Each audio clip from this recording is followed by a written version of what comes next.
Todos los comentarios, historias, anécdotas, posturas, opiniones, emitidas por nuestros invitados, son responsabilidad de ellos mismos y ajenas a todo el equipo de trabajo de Creatividad Emergente. Armando Fuentes, Jairo Neave y Gestudio 89. Nosotros somos Creatividad Emergente, un canal de difusión de proyectos independientes para que tengan un espacio donde presenten sus ideas, conceptos y productos para ti, que estás del otro lado de la pantalla. Y claro, nunca faltando el chismecito y la buena charla. ¡Comenzamos!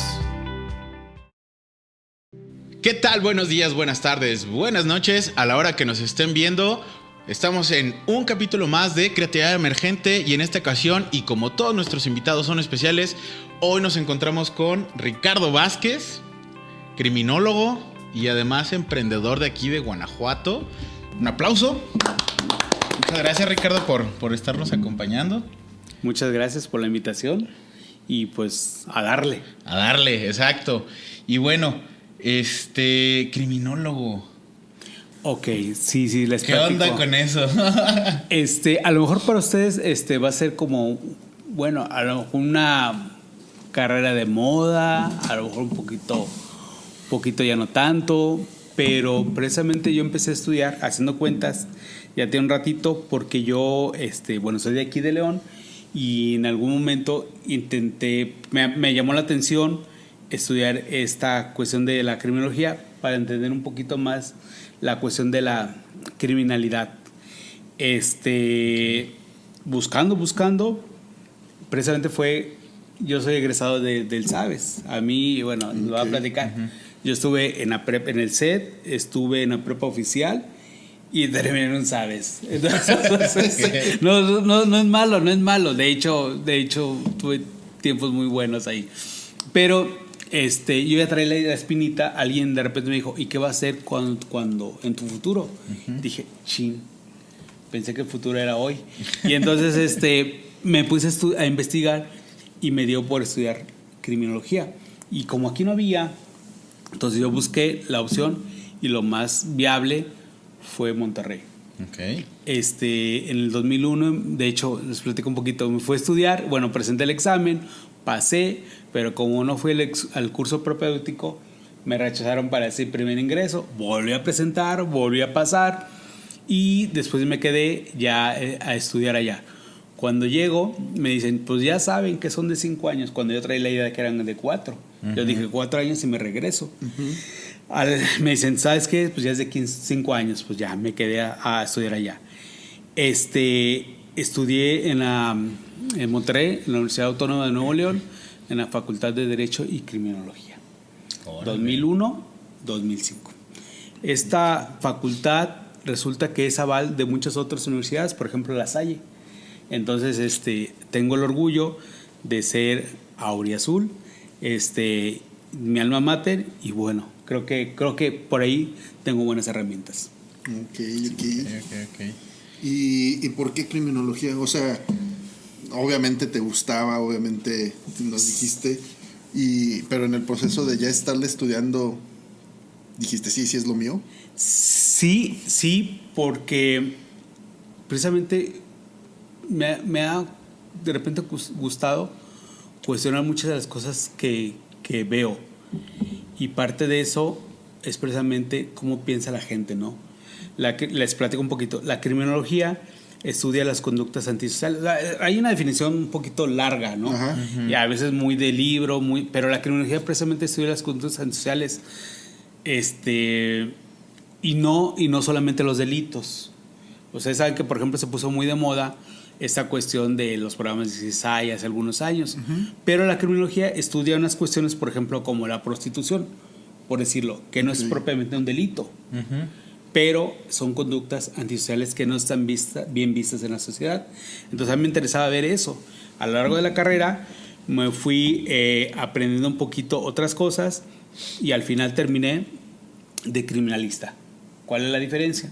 Uh-huh. La criminología trabaja con las personas, así, a lo mejor habrá gente que me critique y diga, esa no es, pero bueno, se lo voy a tratar de explicar para la gente que no está dentro de ese medio. Uh-huh. La criminología estudia las conductas antisociales, estudia lo intangible, Y la criminalística estudia lo tangible, lo que podemos ver.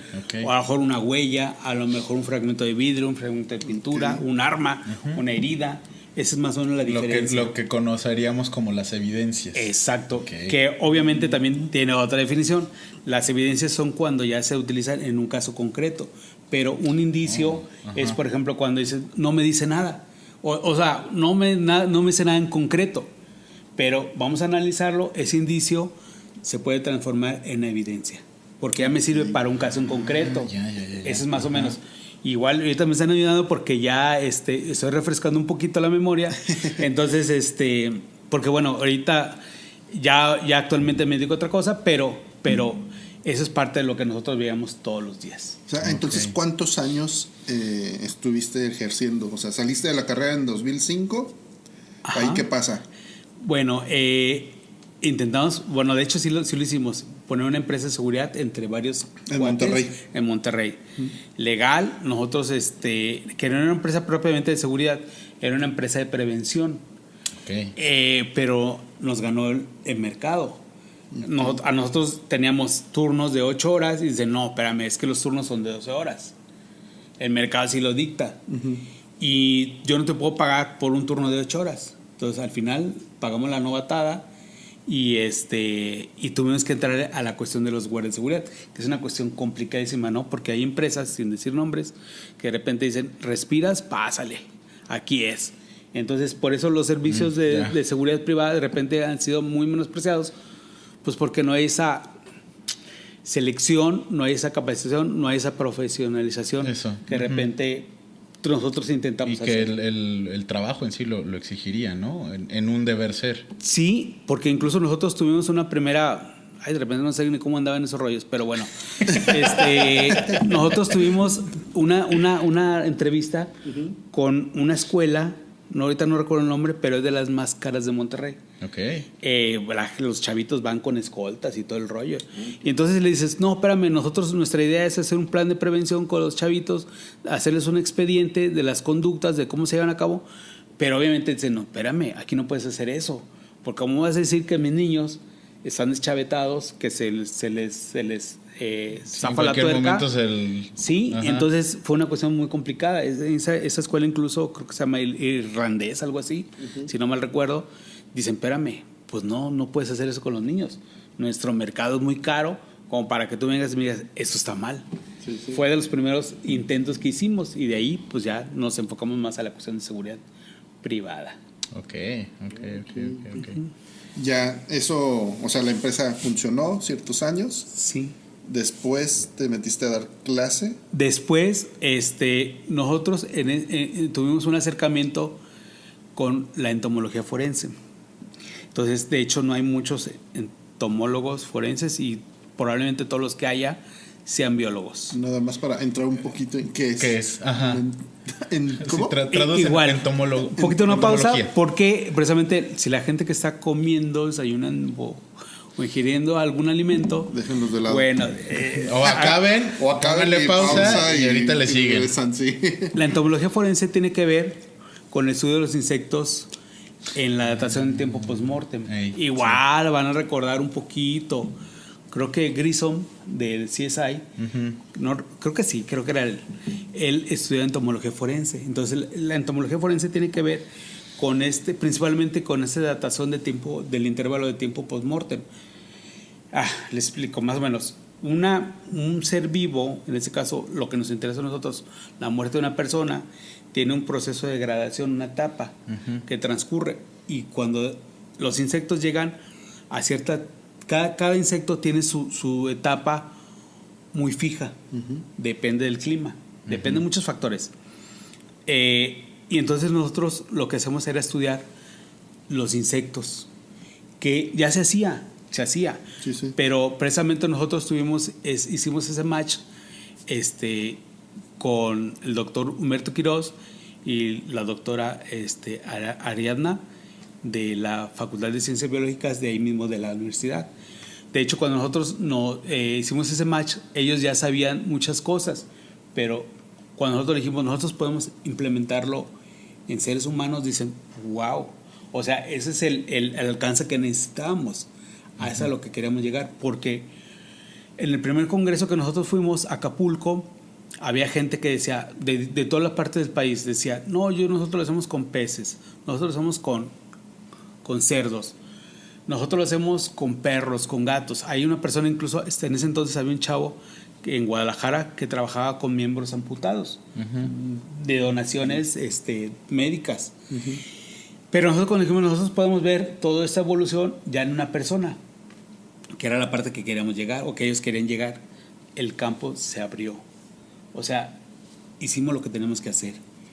Y probablemente seamos los primeros criminólogos que implementamos la entomología forense, porque les digo, biólogos había muchísimos, pero no habían llegado hasta donde nosotros llegamos en ese entonces. Porque de alguna manera ustedes tenían el grado de especialización. Entonces les tocaba trabajar con cuerpos. Con cuerpos. Pero por decir, esos cuerpos, ¿cómo los consiguen?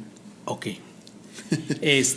En Tennessee, en Estados Unidos, hay una granja de cuerpos donde la gente va y dona sus cuerpos, los familiares, y estudian ahí. Pero nosotros lo hacíamos in situ, ya nosotros lo hacíamos. En ese entonces, nosotros ya estábamos trabajando, o empezamos a trabajar en lo que es en ese entonces, Dirección de Criminalística y Servicios Periciales allá en Monterrey, y que después se convirtió en instituto. Pero nosotros ya podíamos hacer ese estudio. De hecho, creo que fue una de las partes por la que logramos entrar, porque este proyecto les interesaba. De hecho, cuando nosotros estuvimos ahí, se creó el área o el departamento de entomología forense, que obviamente se lo dieron a un biólogo, se lo dieron a un biólogo, y nosotros, pues, así que gracias por haber participado, por haber colaborado, siga participando, ¿no? Y entonces se lo dieron a una bióloga, de hecho, que recuerdo que no era muy querida, ¿no? Porque nosotros realmente nos metíamos hasta el fondo, íbamos al lugar. Y incluso yo recuerdo que había muchos criminalistas que cuando tú les hablabas de un cuerpo putrefacto, que era una de las, como de los estados como más evidentes, no le querían entrar. Y a nosotros, como estamos recolectando los datos, porque esta entomología forense sirve para muchas cosas, tanto de determinar el tiempo de intervalo post-mortem, como para determinar, por ejemplo, si una persona falleció en el lugar donde fue encontrada.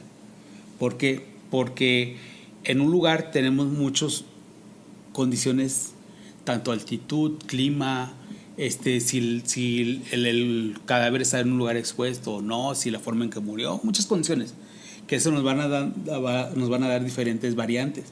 Y aunque tú sepas cómo es, tienes que hacer los estudios previos para poder determinar qué es lo que funciona en cierto lugar. O sea, yo no puedo aplicar las mismas reglas de Europa aquí o de Acapulco aquí, claro, porque son diferentes condiciones. Entonces nosotros le entramos a ese rollo, y fue la manera en que nosotros pudimos dejar un precedente de la entomología forense. Nosotros íbamos y los cuerpos putrefactos, nosotros recolectamos muestras, nos volvimos especialistas en agarrarlas incluso en el lugar, y ponerlas a criar. Nosotros vimos muchas situaciones que de repente los libros te decían, tiene que pasar esto, y en realidad no pasaba, porque no podías tropicalizar algo que ya sabías. No, sí, 1 y 1 es 2, pero aquí no, por esas cuestiones, esos factores o esas variantes. Sí. Y esa fue la manera en que nosotros utilizamos la entomología forense, y cómo nosotros de alguna manera pusimos nuestro granito de arena a lo que ahora es esa área que ya se lleva a cabo, no solo en Monterrey, incluso ya sirvió como un precedente para aplicarlo en otros diferentes estados. Órale, mira, ¿quién te viera? Con esta cara, ¿verdad? Y fue parte de lo que hicimos. Después ya le entramos de lleno a la criminalística. Y pues bueno, a mí en ese entonces me tocó incluso dar clases, y yo recuerdo que tenía compañeros ya más grandes que me decían, oye, ¿tú cómo hiciste para entrar a dar clases? Pues no sé, se me dio. O sea, a veces dicen que cuando sabes el qué, no importa cómo. Entonces a mí de alguna manera se me dio. Por ahí me ofrecieron una clasecita, y de ahí me fui abriendo paso, al grado que les digo, ahorita precisamente la persona con la que colaboramos, los doctores de la Facultad de Ciencias Biológicas, pues tenemos todavía el trato, de repente nos saludamos, de repente un mensajito, pero también la cuestión de la facultad, de las clases. Incluso sigo teniendo contacto con el que fue director de la Facultad de Derecho y Criminología de la Unidad Linares. También ahí que me tocó dar clase como un par de años. Que Linares es un municipio que está al sur de Monterrey, más o menos cercano a 2 horas más o menos. Okay. Entonces fue la parte que nos tocó. Y ya posteriormente pues me tocó dar clases en otras universidades, incluso aquí a nivel local. También me tocó dar clases en la universidad de Zacatecas, es el ICEU en Zacatecas, a gente que está llevando una especialidad, un posgrado. Eran como 3 alumnos médicos también. Okay. Órale. Sí. Wow, pues sí tienes carrera. Lo que deja ser pionero en aperturar un área. Lana no deja, eso sí. Todo eso seguía siendo en Monterrey. Clases en Monterrey. Y todo esto. Sí. Ya, pues le digo, una vez que estuve en lo que es el Instituto de Criminalística, pues ahí nos tocaron casos muy complicados, casos muy Pero difíciles. ese instituto ¿era independiente o pertenece a parte de Primero gobierno? era la dirección de criminalística, que pertenecía a la Procuraduría de Justicia del Estado de Nuevo León. Después se hizo instituto con esa idea de ser un poquito más independiente. A manera de tener estar desligada a la cuestión de la Procuraduría de Justicia por cuestiones de darle más veracidad. Y creo que lo logramos en ese entonces, porque, por ejemplo, había casos tan fáciles, o por decir tan irrelevantes, por decir algo, y no estoy menospreciando a las víctimas, pero por ejemplo, yo recuerdo que a alguna señora le robaron el bolso que tenía en la silla al pie de la ventana, con la ventana obviamente abierta. Alguien pasó, abrió la cortina, sacó la bolsa. Y nos hablaron para eso, porque nosotros ya habíamos marcado un precedente, la gente confiaba en nosotros. Entonces nosotros empezamos a dar resultado de pasar a los tomafotos, ya pasábamos a resolver casos complicados. O sea, ya la gente de repente, por decirlo, me acuerdo que el Waffles, que era un comandante de allá, entonces un día me habló precisamente para darle una plática a los estudiantes, a los cadetes de ministeriales, y en un caso de un robo a un camión de valores. Y acá entre atrás del escenario me dice, pero nosotros lo resolvimos nosotros. Sí, güey, entonces ¿para qué me hablas? Te cae el 20 y quieres subir todo el cuello. Pues ¿para qué me hablas? Para que estoy aquí. Entonces sí fue porque nosotros sacamos las huellas, nosotros sabíamos de la chamba. Y es complicado porque yo, por ejemplo, en lo personal, yo le daba el valor suficiente a la víctima que le robaban 100 pesos como a la que le robaban 1 millón. Porque sabía que, por ejemplo, la víctima que le robaban 100 pesos por hora entera era lo que tenía para toda la semana. Y a la gente que le robaban el millón decía, no, pues tengo más millones. Pero y sí, obviamente me decían, ay, te encargo, es el cuñado del hermano del jardinero del vecino del gobernador. Sí, o sea, sí está bien. Pero para mí es muy importante tanto el que tiene todos los que no casos tiene. son iguales, tienen su peso y su Exacto. importancia. Y entonces, pues entonces nosotros pasamos de ser personas que tomaban fotos a personas que resolvían o aportaban los elementos suficientes para resolver los casos. Incluso recuerdo de una escolta que decía en las pláticas, a él le roban, fue un robo en su domicilio, y él llamando con alguien decía, sí, güey, lo voy a sacar, vas a ver qué voy a dar con él. ¿Y para qué estábamos nosotros ahí? O sea, si él ya tenía todo. Sí. Entonces, ¿y qué salió? Y salió un güey así, o sea, cosas que de repente decías, espérame, o sea, no vengas con cuentos. pero sí era parte de lo que nosotros hacíamos, resolver casos, aportar los indicios necesarios para poder dar con los presuntos responsables. Ya la autoridad se encargaba de determinar el grado de responsabilidad. Y pues ahora sí que casos hay muchos.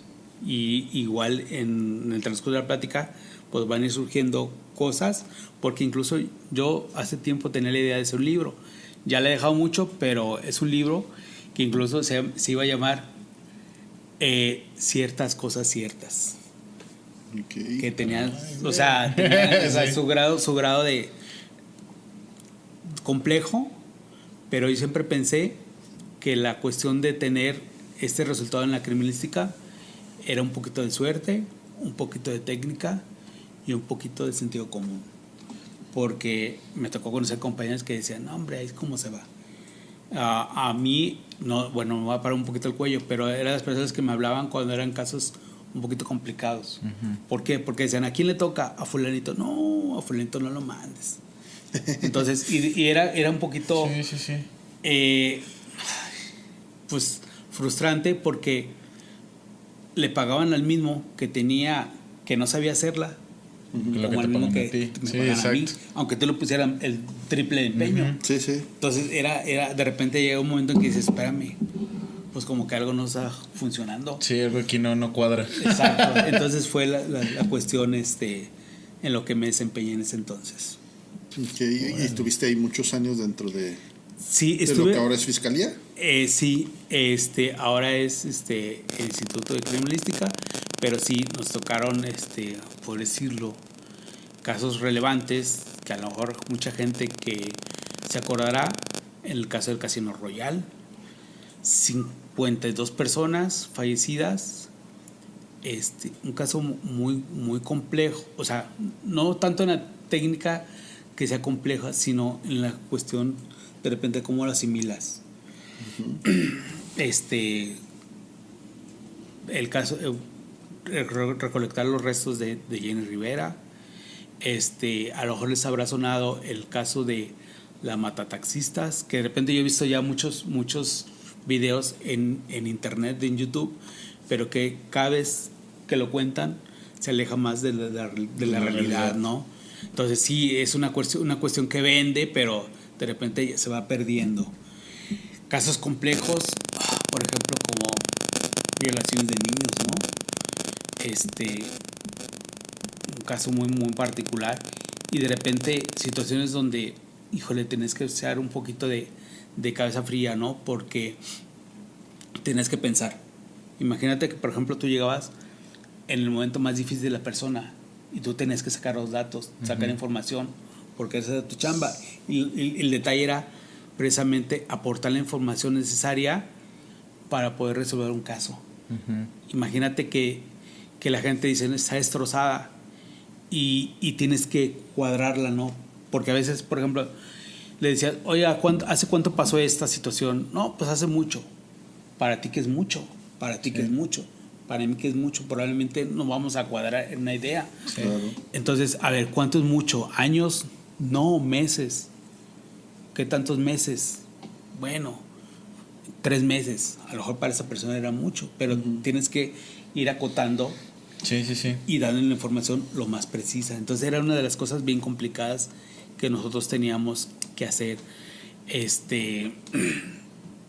Y era pues obviamente difícil. Yo recuerdo, por ejemplo, cuando era estudiante, nos tocó ir a una cosa que se llamaba Institución Abierta, que de hecho yo ya no sé si funciona o no funciona.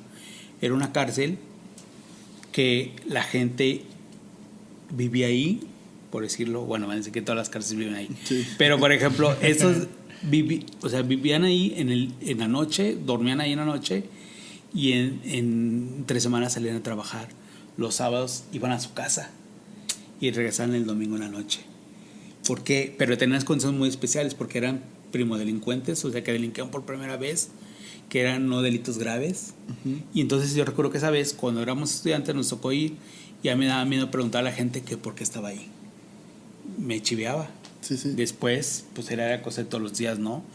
recuerdo un caso complicado donde incluso ni a un matrimonio privan de la vida a su hija en su propio domicilio, y entonces el papá se desempeñaba como escolta, pues ya sabrán, de una empresa grande, y incluso ni los ministeriales querían sacarlo. Me decían, tú dile. A lo mejor yo teniendo de conocimiento, no sé qué tenía, no sé qué cosa tenía, pero precisamente yo logré convencerlo de que desalojara la casa para nosotros poder trabajar y hacer nuestro trabajo como debía. Sí. Entonces, incluso me regreso un poquito, la cuestión del Casino Royal. Recuerdo que ese día yo iba con 2 compañeras, era la comida, y precisamente nuestro lugar de trabajo quedaba a una manzana de lo que es el Casino Royal, y entonces nuestra oficina quedaba en una avenida, la avenida Gonzalitos, y por ahí había 2 centros comerciales a los cuales nosotros recurríamos para, pues así, comer. Nosotros trabajábamos un día sí y 3 no, pero era trabajar 24 horas. Bueno, ya las últimas veces era trabajar 24 horas y más. Recuerdo que ese día, precisamente, yo le dije a mis compañeras que van a querer comer, ya a la hora de la comida, lo que sea. No es crítica, pero bueno. Entonces decían ellas, lo que sea. Ajá. ¿Tortas? No. Entonces, lo que sea. Bueno, entonces, comida china, no, tampoco. Entonces, ¿qué? Lo que sea. Y entonces llegó un momento que dije, bye, yo voy a comprar una torta. Hay gente que de Monterrey que conozca. Hay unas tortas muy famosas que son las tortas de la Purísima. Es una margarita como este tamaño, que te la dan con jamón, fiambre y le ponen ahí como aguacate y medio, ¿no? Entonces está muy, muy, muy llenadora. Yo dije, ¿saben qué? Yo dije, voy a comprar una torta. De regreso, pasamos por ahí y ya habían pedido, ya se había suscitado precisamente lo del incendio. Estaba en la parte inicial. Cuando nosotros llegamos, era precisamente una de las pasadas obligadas para llegar a la oficina, una de las 2. Yo recuerdo ver un compañero, íbamos a la par en las unidades, y él de repente se desvía. Cuando piden auxilio, él se desvía. Y yo le sigo de frente y digo, ok, yo llego. Y probablemente fue de las personas, de nosotros, de lo que son periciales, de los primeros que llegamos. Cuando llego, ya tenían la avenida acordonada, ya no dejaban pasar, nos dieron el ingreso, el acceso, ingresamos al estacionamiento, me dicen, jefe, hay 2 personas fallecidas aquí. Y luego me dicen que hay otra más en ambulancia. 3. Y me dicen, ¿y sabes qué? Y creo que vienen más. Ya más o menos cuando, creo que, si no mal recuerdo, ya eran como unas 6, ya fue cuando dije, ¿sabes qué? Pues yo creo que va a estar grueso este rollo. Bueno, creo que me dijeron, ¿sabes qué? Y hay más adentro. Nosotros nunca ingresamos al lugar, lo hicimos desde la parte del estacionamiento. Las únicas personas que ingresaron fue bomberos y protección civil. Ellos hacían la extracción de los cuerpos porque era un lugar confinado. Hagan de cuenta que era una caja de zapatos con una entrada, que es la entrada principal, donde arrojaron la gasolina, donde quemaron, en un lugar lleno de cubículos, tipo cubículos, donde en cada cubículo había una máquina y la gente decía, voy a mi máquina.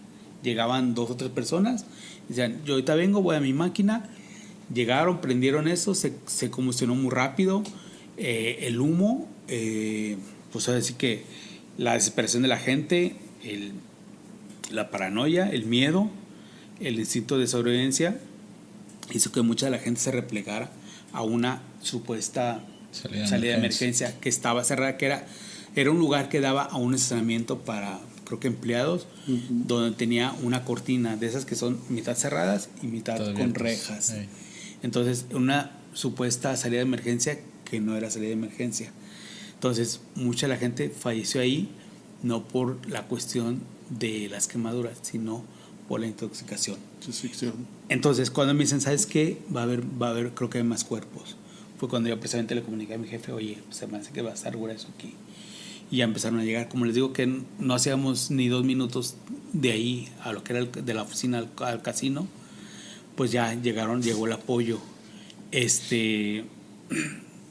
Nosotros trabajamos más o menos como de la tardecita, más le digo, más o menos como a la hora de la comida, 3:30 de la tarde, más o menos, ¿no? No recuerdo la hora exacta. Yo traía precisamente la torta en unidad y empezamos a trabajar. Llegó un momento en que de repente volteo, porque toda la extracción de los cuerpos, la identificación o intentar identificarlos se hizo en la parte del estacionamiento. Llegó un momento en que de repente volteo y veo un mundo de gente que no había visto. Ministerial, tránsito, policías municipales, estatales, o sea, en ese entonces ya era la fuerza civil, ministeriales, estatales, incluso me tocó ver derechos humanos, porque como era una transmisión en vivo por la gravedad de la situación, las televisoras hacían mucho de esa promoción mediática. Entonces la gente se iba mucho a ver los noticieros en la mañana, tarde y noche. Entonces la gente que sabía que su familiar regularmente existía ahí, querían ingresar al lugar, pero por cuestiones de seguridad, por cuestiones de precisamente preservar el lugar, no pueden ingresar. Entonces hubo muchas quejas. Llegó Derechos Humanos, montó una mesa de trabajo a la par ahí en el estacionamiento y ellos les daban recepción a esas inquietudes, a esa gente para tratar de identificar. Les digo, llegó un momento en que veo mucha gente, digo, ¿en qué momento llegó esa gente? Porque yo estaba enfocado, ¿no? A lo que es el trabajo. De repente se hizo noche, de repente vi un mundo de gente, de repente me cayó el 20 de la magnitud del hecho. Las 5 últimas personas, entre ellas una embarazada, y fue cuando empecé a hacer el recuento, ¿no? Ya tenemos aquí quién sabe cuántas horas trabajando, no habíamos descansado, de repente nos alternábamos, pero era continuo el trabajo. Y pues fue una de las situaciones más graves porque aparte de ser muchísimas víctimas, eran víctimas ajenas a los hechos. O sea, cuando dices alguien anda en esos rollos, pues encuentras, medio lo justificas. Pero cuando eres una víctima totalmente inocente, dices, ay, el famoso daño colateral. Sí.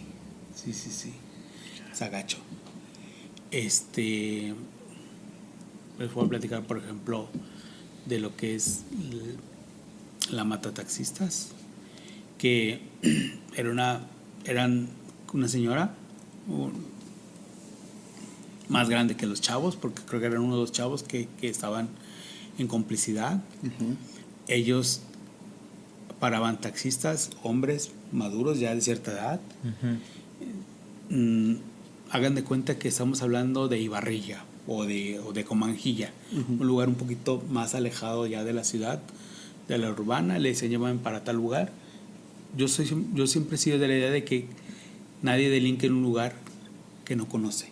Siempre tienes que tener esa cuestión de saber para dónde corro, qué hay ahí, y no tirarte tanto. Obviamente hay casos, ¿no? Como lo dice la cronología, los criminales no organizados. Pero la mayoría son organizados, por lo menos a mi pensar, la mayoría sabe que es un lugar que tienen que conocer. Entonces ellos amagaban a las personas y, como les decía, son adultos ya grandes, los llevaban a un lugar que era un pozo de lo que ahí es agua de drenaje, aquí es zapal. Era un tubo perforado, incrustado en la tierra. Ahorita no sé exactamente no tengo bien presente la profundidad, pero estamos hablando de cerca de 700 metros. Los amagaban, los ataban con las manos a la espalda, incluso les quitaban el calzado. Era un lugar de semidesierto en el municipio de García. Los amagaban, los golpeaban, los aventaban todavía vivos pozo. Si alguien de ellos pudo sobrevivir, creo que fue la peor muerte que voy a haber tenido, porque el impacto, donde no era un pozo donde tenías el lugar para poderte tomar o frenar. No, era un tubo liso, donde las condiciones de humedad y de calor en el fondo eran impresionantes. Y les digo porque nosotros pudimos verlo, porque obviamente cuando nosotros nos hablan, dicen, bueno, cuando nosotros nos hablan precisamente es porque a una de las víctimas ya la tenían atado, ya la habían golpeado y ya le iban a arrojar. Y era de noche, de madrugada, ya lo tenían listo, preparado para nomás aventarlo. Y en un intento de sobrevivencia dice, corrió. Su mente dijo, corrió. Y él corrió, pero le digo que era un lugar semipoblado. Entonces él empieza a correr por un lugar donde había matorrales, había cactus, había nopales, eran condiciones de terracería. Entonces él descalzo empieza a correr. Lo que su cuerpo le dice, es ahora o nunca. ¿Tienes esa oportunidad? Él empieza a correr. Como era un lugar oscuro, de repente se les pierde. Llega a la carretera. Por ahí alguien le presta el auxilio. Buscan una patrulla y dan con la Cristina Soledad se llama la señora. Dan con ellos, los detienen. Entonces la versión era de que ellos habían arrojado a sus diferentes víctimas. Cuando nosotros llegamos vimos algunas manchas de tejido hemático cerca del lugar, un lugar probablemente de 45 centímetros de diámetro, que tú lo veías y decías, no quepo. Pero precisamente como pasa con cuando te asomas a una azotea en la orilla y dices, ay, güey, o sea, si sientes que te jala. Ahí pasaba lo mismo, ¿no? Veías y dices, como que no quepo, y luego ya te acercabas y dices, ay, sí, como que sí quepo. Entonces, nosotros vimos manchas hemáticas y fue todo lo que encontramos en ese entonces. Pues no teníamos idea. Hicimos la prueba científica de aventar la piedrita y tratar de escuchar a ver cuánto tardaba en caer. Nunca escuchamos en qué momento caía, ¿no? Y me regreso un poquito también, porque incluso dicen que cuando aventaban a las víctimas todavía les arrojaban piedras para rematarlas. Pero, o sea, ese era un pozo, pero ¿qué había en el fondo? O sea, agua tratada. Yo no sabía hasta el momento que obviamente nos toca hacer esa retroalimentación. Se perfora la piedra. Era un lugar alto, de hecho era un lugar donde tú ascendías de la carretera varios, por decirlo, 200 metros, por decirlo. Entonces subías la pendiente, llegabas y encontrabas una perforación, un tubo incrustado en el piso. Entonces volvían a escarbar, volvían a meter otro tubo y lo iban perforando. Era un tubo continuo de 700 metros. Este pozo no era así como les digo el de la película. O sea, tú no encontrabas así abajo agua, un cuerpo de agua. Ese tubo al principio tiene como filtraciones. Entonces se va llenando con las filtraciones del subsuelo. Llega un momento en que tiene cierto nivel y entonces ya agua y drenaje mete una bomba, extrae el agua. Cuando ya el pozo... Ese era para hacer agua potable. Para hacer agua potable. Entonces, era como un pozo de captación, sí, algo así.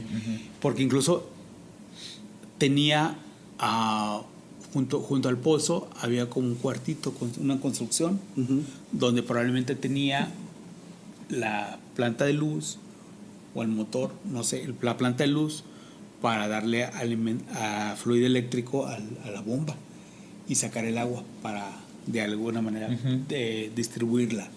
Cuando esa agua ya no es suficiente, dicen ya no nos conviene, cancela, se retira la bomba, cancela todo. Ok, entonces era como ya un pozo hecho inhábil. Sí, inhábil. Que en su momento sí tuvo su tapa, pero algún vivo dijo, una tapita de metal, pesa por lo menos unos 50 kilos, me la llevo. y se la llevó. Entonces, por esos tipos sabían que había un pozo ahí. Probablemente igual que yo desconocían al principio cuánto medía. Entonces, nosotros no teníamos la idea de cuánto medía la primera instancia. Después, porque nosotros hicimos, les digo, esa prueba científica de aventar la piedra y tratar de contar cuánto tiempo caía. Bueno, metimos una cámara de esas que son para detectar movimientos para cacería. Entonces, de hecho, se nos cayó. Nunca supimos cuánto medían desde entonces, ¿no? Después, como no había lugar, no había los medios para poder ingresar y decir, chécale. Porque probablemente no cabía una persona con un equipo de respiración autónomo. Entonces era muy complicado. Entonces se contrató a una persona que hacía los trabajos en pozos. Entonces él ingresó una cámara que iba conectada con un cable coaxial que daba luz y daba imagen. Y en su vehículo tenía una pantallita y tenía un odómetro que iba contando la cantidad de cable que se iba desplazando. Por eso les digo, sé la cantidad, o sabemos la cantidad de exactamente cuánto recorre el cable. Entonces, lo que pudo recolectar la cámara y la parte de las muestras que nosotros recolectamos, nos dijeron, probablemente si hay un cuerpo. No estamos 100% seguros, pero probablemente si hay un cuerpo. Y no necesitas, por ejemplo, acusar de homicidio a alguien, por ejemplo, por 3, con 1 ya lo puedes acusar de homicidio, ¿no? Con la privación de la vida de alguna persona. Entonces, se hizo ese muestreo, se vio por medio de la cámara y se determinó que probablemente sí hay algún cuerpo en el fondo. Después, al cabo de una semana, creo, o varios días, esa misma persona vino con una grúa. Un malacate, un tipo grúa, una torre en un camión de plataforma que se elevó, por decirlo, 12, 15 metros. Se desplazó un cable en ese momento se improvisó un dispositivo para poder recolectar un gancho, para poder recolectar la parte de los cuerpos que había. Entonces fue la manera en que supimos al momento de extraer por lo menos un cuerpo y por lo menos algunos miembros de otros, ropa, calzado, que sí pudimos constatar que había cuerpos. Entonces fue la manera en que nosotros pudimos darle voz a esas víctimas, ¿no? Entonces son de las partes que obviamente es el pago moral, porque el pago económico no lo hay, o sea, es tu chamba. Sí. Pero el pago moral es precisamente el que sientes que hiciste algo. Y bueno, siempre me he tratado de ser empático y digo, ojalá la gente algún día haga esto por otras personas y al final nos ayudamos, pero tratar de ser empático y tratar, como les decía, víctimas que tienen o que no tienen, dar lo más que puedas por ellos o por ellas. Wow. O sea, nunca se supo la cantidad de cuerpos exactos que pudieron haber. No, porque nunca supimos la cantidad exacta. ¿Y ella nunca lo reveló? No sé si en entrevistas posteriores, ya a través de entrevistas criminológicas, ya en el penal, porque hay un área precisamente que se dedica a eso, ya pudieron determinar la cantidad, ¿no? Pero bueno, es la versión de ella. Aquí lo difícil de la criminalística, recuerdan que en el 2008 más o menos ya empezó a migrar el sistema al sistema acusatorio, donde antes tú eras responsable. Si la ley te acusaba, si la autoridad te acusaba, tú eras responsable por default. Ahora ya el sistema acusatorio dice que tú eres inocente. La autoridad tiene que demostrar que tú eres responsable. Pareciera que es lo mismo, pero no.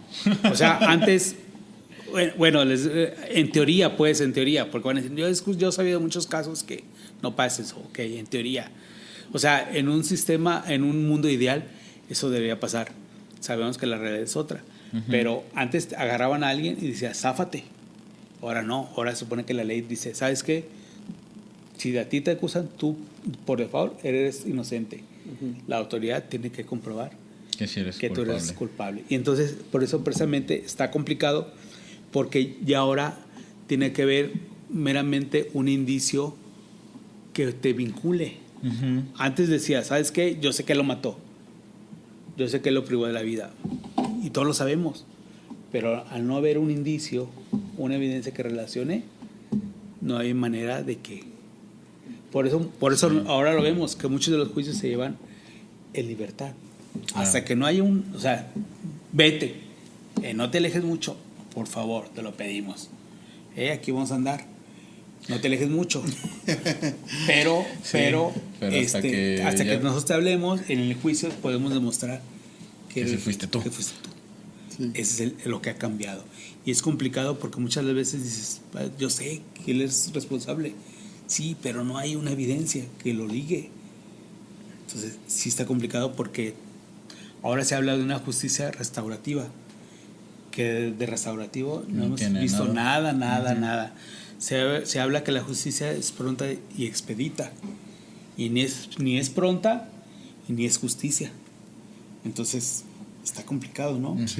Yo pensé, haciendo un comercial, que las cosas iban a cambiar. Ahora se está manejando la nueva candidata electa, presidente electa, ¿no? Y ahora se está manejando una reforma. Esperemos que sea lo que la gente necesita, porque las cosas están bien complicadas. He visto más una degradación de la sociedad. Ahora le llaman tejido social, pero hemos visto una degradación de la sociedad, de sus conductas, que cada vez está más complicado. Y les platico, a mí, por ejemplo, me tocó ver en esos años los primeros narcobloqueos, o por ejemplo lo que puede interpretar como los primeros narcobloqueos, donde de repente van chavos, cierran una avenida, no pasa nada, la autoridad dice, pues déjalos que se manifiesten, y de repente al siguiente día sube la intensidad, la cantidad de gente, la autoridad dice, no pasa nada, déjalos, y el resultado es como lo vemos ahorita: tomas de vehículos, incendiados, y es lo menos que hemos visto. Sí. Entonces, donde la autoridad no puso freno, ya es otras cuestiones. Pero, por ejemplo, en ese entonces había un profesor que decía que se necesita prevención, pero también se necesita represión. Le dices, bueno, habrá muchas ramas, ¿no?, de la criminología que sea su preferencia, pero yo soy de la de cálmate y te voy a decir cómo se hacen las cosas. Tal vez, para mí, en un punto de vista personal, las cosas no fueran tan graves como son ahorita. Sí, porque se ha permitido, o se ha dejado... como cuando dices, le das la mano y te agarran hasta el pie. Sí. Creo que se aplica bastante bien a esta parte que comentas. Sí. Y bueno, para cerrar, porque van a ser 2 bloques. Sí. No podíamos dejar pasar la oportunidad de que nos platicaras toda esta parte de la criminología, de lo que has hecho dentro de... Pero también tienes tu emprendimiento. Sí. Entonces, para cerrar este primer bloque, por ahí nos platicabas, hoy lo comentaste, que también estuviste en este caso, que yo creo que ni siquiera fue nacional, fue un caso internacional, ¿no?, de Jenny Rivera. Sí. ¿Qué te tocó? ¿En qué te tocó estar ahí y qué podemos saber? Otra vez. Bueno, siendo probablemente casi los primeros de mi área en llegar. Otra vez, la misma persona. Pero por si en ese momento estabas, no sé, en la oficina comiendo y de repente te llaman, oye, pasó esto, y no te quedas así como que... Sí, pero no. A nosotros, ella tiene concierto el sábado. Uh-huh. A nosotros nos tocaba trabajar el domingo. Entonces, yo recuerdo que más o menos temprano decían que ya se había perdido el contacto con la aeronave. O sea, ella dio el concierto el sábado. El sábado, para amanecer el domingo. ¿Y el domingo en la mañana despegó? En la madrugada, domingo de la madrugada. Sí, la madrugada del domingo. Despegó.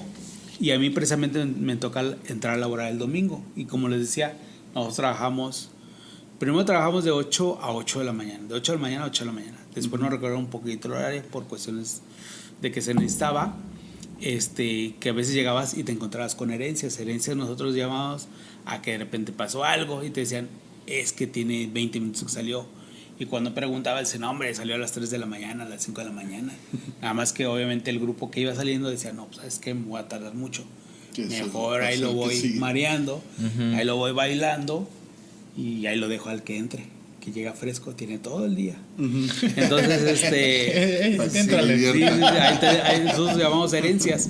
Entonces, el domingo en el transcurso del día dicen que habían perdido el contacto con la aeronave y hasta ahí. Más o menos como 11, 12 del día por ahí. Después nos tuvo noticias.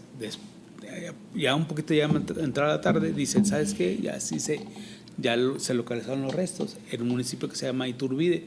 Y Iturbide, les comentaba también que yo, por ejemplo, di clases en Linares. Iturbide está más abajo de Linares, muy cerquita de lo que es Ciudad Victoria, por ahí. Entonces bajas a la región citrícola y son cerca de casi 3 horas. En un ejido que se llama La Colorada, donde todavía tenías que, de la carretera, entrar, hacer un tiempo en terracería, no recuerdo tanto, pero eran 15, 20 minutos. Después de ahí hacías como, yo creo que otros 40 minutos a pie, porque era mi manera de ingresar. Recuerden que es la parte de la Sierra Madre Oriental, entonces está muy complicada esa sierra, sí, muy agreste, muy alta. Entonces otra vez el mismo cuate le tocó ir y dice, sabes que no di, probablemente vamos a pensar que sí, probablemente no dio. Bueno, creo que dio y dijo, no, pero va, como está haciendo oscuro, no, pues no. Y les digo, precisamente contando ese tiempo de recorrido, dijo, sabes que ya no puedo hacer mucho. Y entonces ya dejó los precedentes para al siguiente día poder organizarse más y poder acudir. Y llegar. La gente que se acudió fue la gente cercana, policías municipales y la gente que estaba muy cerca del lugar. Que son muchas de las imágenes que vemos en noticieros o que vimos en noticieros donde hay una credencial, la cual yo nunca vi. Y fui de las primeras personas que llegaron de manera oficial. Muchas situaciones que sí vi, pero por ejemplo, a nosotros nos dicen en la noche, ¿sabes qué? Saliste sorteado, otra vez se tocó la rifa del tigre y entonces vas a ir con un compañero, van a ir en la mañana. Para ese entonces ya iba a llegar el grupo de apoyo. Como les digo que nosotros descansábamos 3 días, el grupo de apoyo regularmente era el que estaba en intermedio. El grupo de apoyo no podía ser el que iba a entrar o el que acaba de salir, era el grupo intermedio. Entonces llegó el grupo de apoyo. Nosotros todavía era de noche o todavía estaba oscuro. Nos desplazamos a lo que son las instalaciones de protección civil del estado, que están ahí en la colonia Independencia, y a nosotros nos dieron ride en un helicóptero grande. Recuerdo que iban piloto, copiloto, y todavía nosotros llevamos una escuadra atrás como de unas 7 personas más o menos. Entonces era grande. Nos desplazamos, duramos como tal vez media hora en llegar o menos. Aterrizamos, era noviembre, diciembre, por ahí era, no recuerdo ese año, sí. por allá, creo que diciembre, pero ya está un poquito frío. Entonces llegó el helicóptero, aterrizó. Para entonces, antes de llegar, nosotros nunca vimos el lugar, o sea, antes no vi imágenes más que de las prendas y lo que había ahí, imágenes muy cercanas del lugar.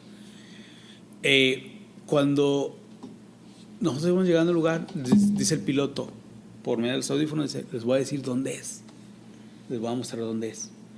Y nosotros decíamos, ¿dónde? No se veía nada, porque yo esperaba ver, pues así como en las películas, un pedazo de ala, un motor, algo, ¿no? Diferente, así que dijera, ahí es, ahí cayó. Entonces nos da la vuelta y dice, ahí es. Ay, espérame, ¿dónde? No se ve nada. No se ve nada. ¿Dónde? Ahí abajo era un manchón, que probablemente tenía el tamaño, a grosso modo, de un bocho. Okay. Una tierra calcinada, ceniza. La tierra ya había estado, por ejemplo, en combustión, probablemente a muy altas temperaturas. Cerca de ese lugar había unos magueyes, que algunas de las pencas estaban quemadas, otras estaban totalmente destruidas. No, estaban verdes. Al caray. contrario, o sea, ¿qué quiere decir? Que la combustión fue muy rápido o que fue muy concentrada la combustión. Entonces, a nosotros nos señaló dónde el lugar, aquí era, y aterrizó en un lugar más donde podía él aterrizar. Era un lugar despoblado, pero aquí era más o menos la punta de como una cañada, como el cerro, y nosotros tenemos que bajar y subir un lugar más alto. Aquí aterriza el helicóptero y recuerdo que incluso tardó en despegar porque decía, ahorita que se abren las nubes, porque no puedo aventarme a ciegas, porque las montañas están muy altas. Entonces tengo que esperar que se abra. Cuando se abrió el cielo, dijo, ahí nos vemos, despegó. Entonces recuerdo que ese día estábamos ahí, como nosotros éramos los más desgastados, porque el grupo de apoyo ya venía de su casa a descansar, ya venía descansado, ya había dormido. Incluso del grupo que nosotros estuvimos trabajando el domingo también acudió, pero ellos acudieron por tierra. Entonces yo no soy seguro, pero probablemente sí pasó, que en el transcurso, pues vámonos dormiditos, llegamos al Oxxo, nos echamos un cafecito, comemos algo.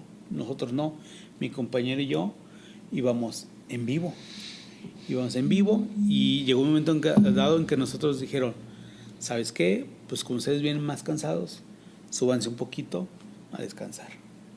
Entonces nosotros estábamos ahí sentados en el lugar, bueno, acostados. Estábamos acostados ahí en la tierra donde cayera y nosotros escuchamos voces. Era un señor que incluso mucha gente va a encontrar que salen las fotos, con un burro y 2 perros. Entonces él refiere, empezamos a escuchar voces hacia lo lejos. Él traía, era el guía de como 3 fotógrafos, que se lo ven, como ya estaba cerrado el acceso en tracería, en la carretera, él los pasó por otro lado, por el lugar que conocía, por la terra, por porque dentro México. Sí. Entonces, yo creo que le dan una buena lana, no sé, pero pues sí.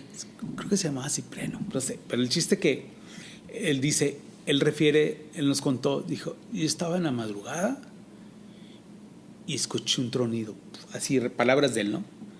Escuché un tronido y salí a ver y vio una parte con mucho, muy iluminada.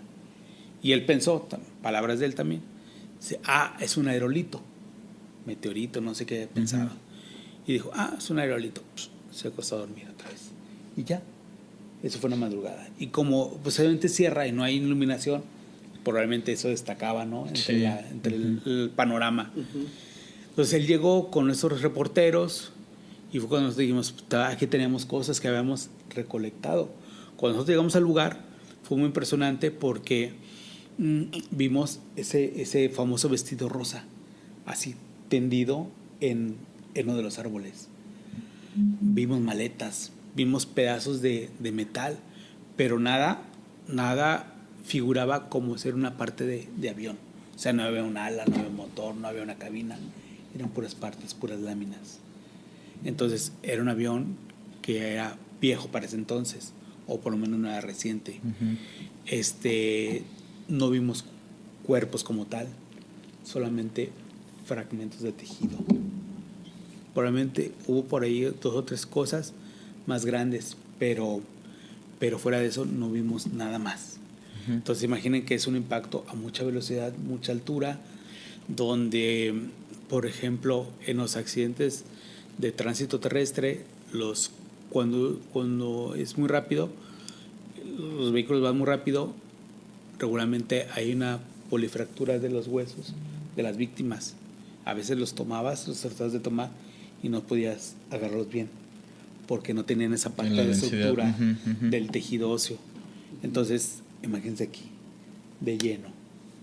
Entonces, había solo fragmentos.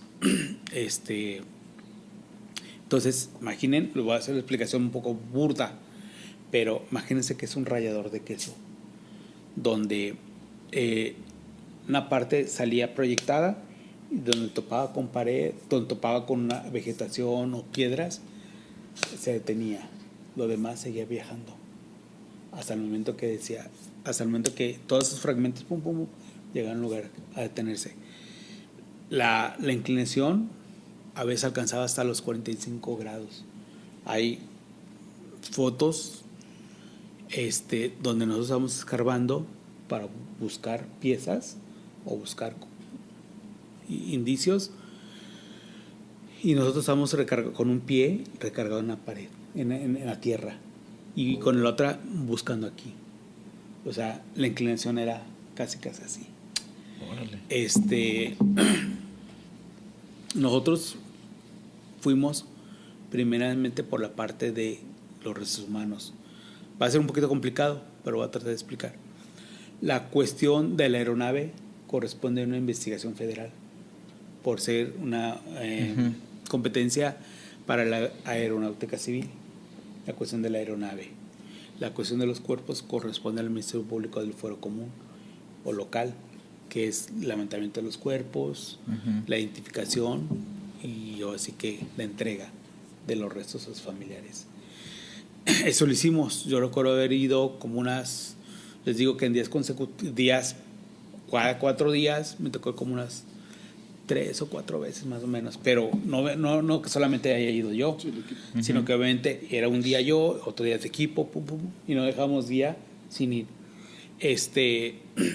Íbamos a recolectar los tejidos, intentamos señalar, pero como no era tan grande, pues obviamente no se llegó a dar, muy difícil, muy complicado.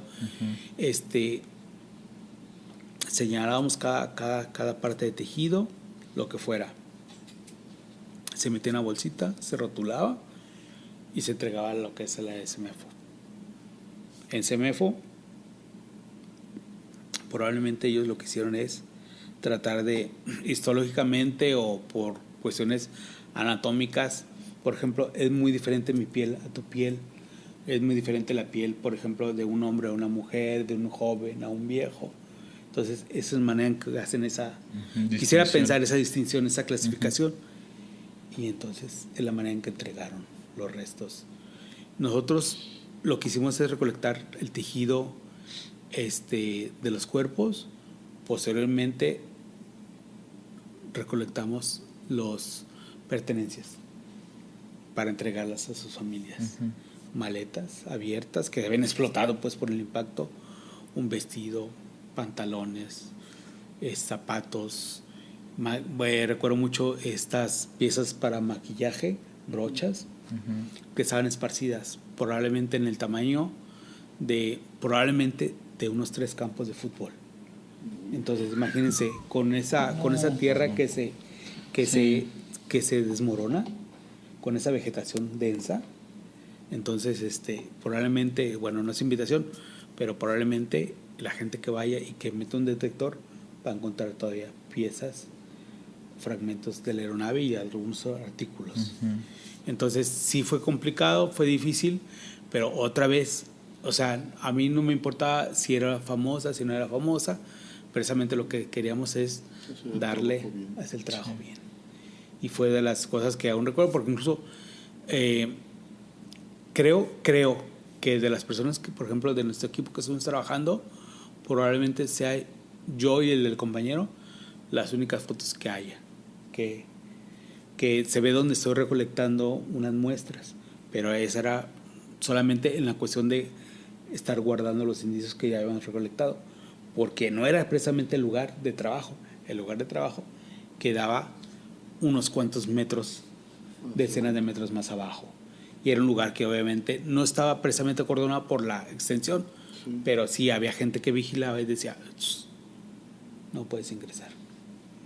Wow. Entonces, casos muy impactantes. Pues bueno, con esto cerramos esta primera parte de bloque. Lo vamos a dividir en 2 capítulos para que puedan verlo.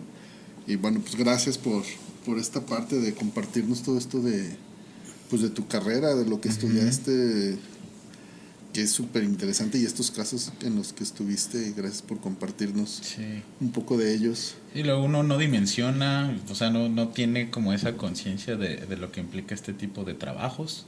Ajá, De lo que incluso- tienes que saber, de lo que tienes que empatizar, como bien lo comentas, que no es sencillo. Creo que, no sé si me equivoque, pero no es para cualquier persona. Sí, probablemente nos quedamos cortos porque realmente, como decía, nosotros que estuvimos en la entomología, obviamente les platicaba que son cosas que luego la gente común, la gente incluso que trabaja ahí no le quiere entrar. Sí, Y tuve el Exacto. caso de una compañera que intentar tomar una cabeza, dijo, sabes que como que no, dame chance. Y aún teniendo esa preparación, sí, sí. dame chance. Debut y despedida. Entró ese día con nosotros, Ya no regresó. y que se cambió de área, de departamento, a huellas. Entonces dices, tú, espérame, pues se supone que la gente que está preparada y capacitada, ¿qué pasa es la gente que no? Entonces, pues ahora sí que la invitación es que la gente que está estudiando sea más empática, que no sientan que están en las nubes, que no sientan que son los que organizan, porque todo, para bien o para mal, tiene un principio y un fin. Entonces de repente estás arriba, de repente no estás tan arriba, de repente tienes que ser parte de la población, y muchas veces como tratas, te tratan. Sí. Entonces, y siempre dar ese extra. Donde quiera que vayan, que den ese extra en este trabajo, en el otro, en aquello. Y yo creo que eso va a hacer que México sea diferente. Bueno, pues muchas gracias. Cortamos aquí este primer bloque Exacto. y sigan en el siguiente porque vamos a hablar ahora sí del emprendimiento. El emprendimiento del buen Richard. Así es. Y nos vemos en el próximo bloque.